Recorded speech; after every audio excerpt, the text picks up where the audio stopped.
আসসালামু আলাইকুম। সবাই কেমন আছেন? আশা করি সবাই ভালো আছেন। চারপাশে আমি যা দেখছি আপনারা হয়তো তাই দেখছেন, আম আর আম। সবাই আম নিয়ে ব্যস্ত, তাই আজকে বানাবো আমসত্ত্ব।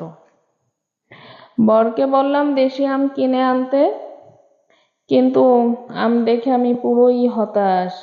বড়ই বাজে আম, যার চেহারা ভালো লাগে না সেটা খেতে বা কিছু বানাতে মনেও ধরে না। এদিকে আমসত্ত্ব আমার ছোট মেয়ে খুবই পছন্দ করে, আর জায়ের কথা কি বলবো, ও যদি শোনে আমি আমসত্ত্ব বানাচ্ছি বলবে সব পাঠাই দে। যাই হোক, আমগুলা প্রথমে ধুয়ে তারপরে চটকিয়ে নিলাম।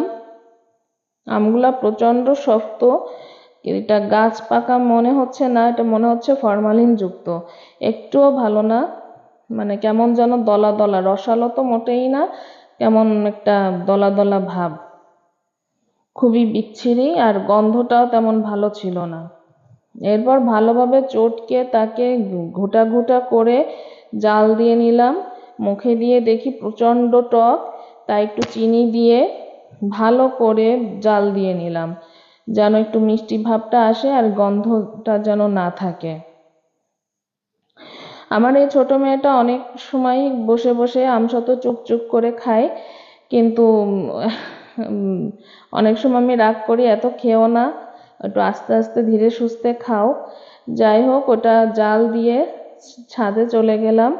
এটা এটা আগের দিন অবশ্য একটা পরত করে নিয়েছিলাম, তার উপরে আজকেরটা আবার ঢেলে দিছি।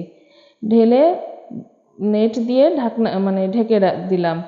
ইনশাল্লাহ যে গরম আর রোদ, ওটা শুকিয়ে গেলে আমসত্ত্ব হয়ে যাবে। আজকে এই পর্যন্ত।